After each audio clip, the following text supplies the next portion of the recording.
होली की आत्मा। बचपन से शहर में रहने वाला मनोज इस साल होली की छुट्टियों में अपने गांव दुर्गापुर वापस आता है, जहां उसे देख पूरा गांव खुशी से झूम उठता है।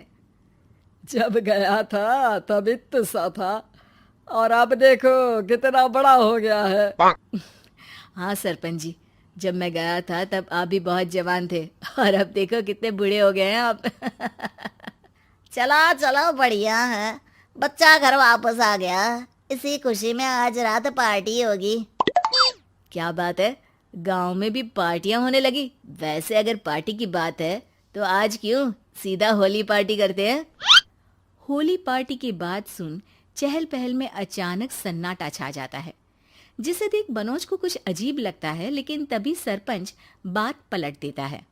अब बहुत देर हो गई, चलो सब अपने घर चलो, पार्टी के बारे में कल सोचेंगे। मनोज भी मम्मी पापा के साथ घर आ जाता है, पर होली पार्टी और उस पर पूरे गांव की खामोशी वाली बात अभी तक उसके जहन से निकलती नहीं। पापा, होली पार्टी की बात पर सब चुप क्यों हो गए थे? अरे होगी उनकी कोई अपनी बात। मुझे गांव की पंचायत ही थोड़ी पता है। थक गया हूँ, चलो सो जाते हैं, कल बात करते हैं। पापा की बात मानते हुए मनोज भी सोने चला जाता है। आज तो छुपा लिया, लेकिन हफ्ते बाद जब होली का दिन आएगा तब इसे कैसे रोकोगे? अगली सुबह सूरज के साथ ही मनोज भी गांव घूमने निकल जाता है, जिस पर रास्ते में उसे अपनी ही उम्र के कुछ लड़के भी मिलते हैं, जिनसे दोस्ती कर अब वो उनके साथ घूमने लगता है। इसी तरह कुछ दिन बीत जाते हैं और होली नजदीक आने लगती है। दोस्तों, होली में 4 दिन ही बचे हैं, पर गांव में उसकी कोई तैयारियां क्यों नहीं दिख रही? क्योंकि यहाँ होली नहीं मनाई जाती। अरे पर ऐसा क्यों? वो राजा भूषण। अरे तुम 4 दिन के लिए आए हो, क्या इतना सोच रहे हो? चलो कुछ खाने चलते हैं। इसी के साथ एक बार फिर होली की बात को टलते हुए देख मनोज को शक होने लगता है। वो घर पहुंचते ही इंटरनेट पर अपने गांव और राजा भूषण के बारे में जानकारी निकालने लगता है। क्या? मुझे आज तक ये नहीं पता था। ऐसा कैसे? किसी ने मुझे कुछ बताया क्यों नहीं? सारी जानकारी लेने के बाद मनोज गांव वालों या अपने मम्मी पापा से कुछ पूछे बिना खुद ही उसकी सच्चाई के बारे में छानबीन करने लगता है, जिसके चलते वो राजा भूषण की हवेली में पहुंचता है।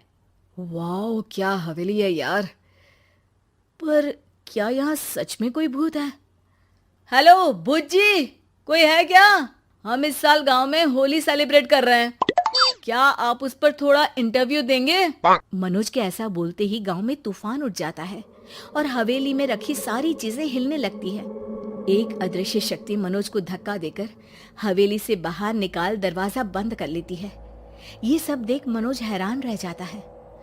क्या अभी मुझे हवा ने धक्का देकर बाहर निकाल दिया? मेरे होते हुए इस गांव में कभी होली नहीं मन सकती, इसलिए दोबारा ऐसी कोशिश भी मत करना, अंजाम बुरा होगा। आवाज सुन मनोज हैरानी से इधर उधर देखने लगता है, पर उसे कोई दिखाई नहीं देता।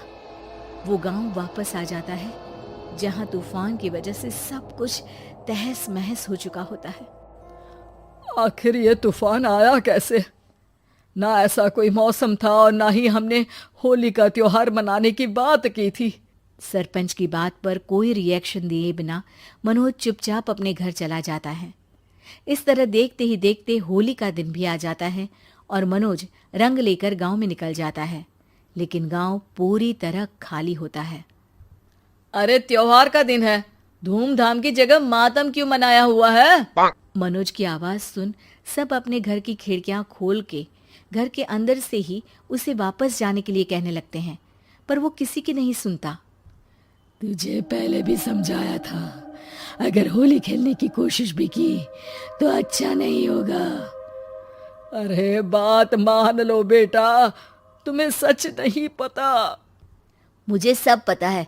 सालों पहले इस राजा ने एक अंधविश्वास फैलाया और आप लोग आज तक उसे मानते आ रहे हो।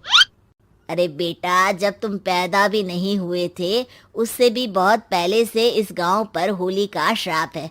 अगर गांव में होली का त्योहार मनाया जाता है तो प्रलय आना पक्की बात होती है। राजा भूषण इस सब में नहीं मानते थे और त्योहार मनाने लगे, जिसके चलते होली वाले ही दिन पहले उनके बेटे की और फिर उनकी मृत्यु हो गई। तभी से गांव की रक्षा के लिए उनकी आत्मा उस हवेली में रह रही है। सबकी बातें सुन मनोज उलझन में पड़ जाता है। सोचना भी मत मनोज, अगर तुमने इस परंपरा को तोड़ने की कोशिश भी की तो उसका परिणाम इस गांव और गांव के लोगों के लिए अच्छा नहीं होगा। मुझे भी यकीन नहीं हो रहा कि आप लोग एक बेतुकी बात को मानकर सालों से रंगों के त्योहार को मातम की तरह मनाते आ रहे हो। मनोज किसी की कोई बात ना मानते हुए पूरे गांव में रंग बिखेर देता है, जिसके तुरंत बाद वहां तूफान के साथ बिजलियां गरजने लगती है। अचानक मौसम में ऐसा बदलाव देख जहां मनोज कंफ्यूजन में आ जाता है, वहीं गांव वाले डर से सहम जाते हैं।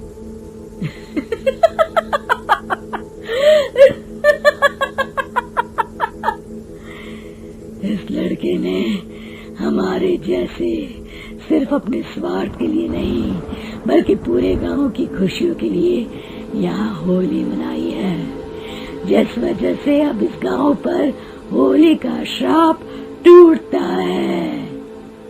ऐसा बोलकर राजा का भूत वहां से गायब हो जाता है, जिसके बाद गांव के लोग धूमधाम से होली मनाते हैं। खुशियों के रंग गांव में बिखरे ही होते हैं कि अगली सुबह अचानक मनोज कहीं गायब हो जाता है और एक बार फिर गांव में होली का नया राज शुरू हो जाता है।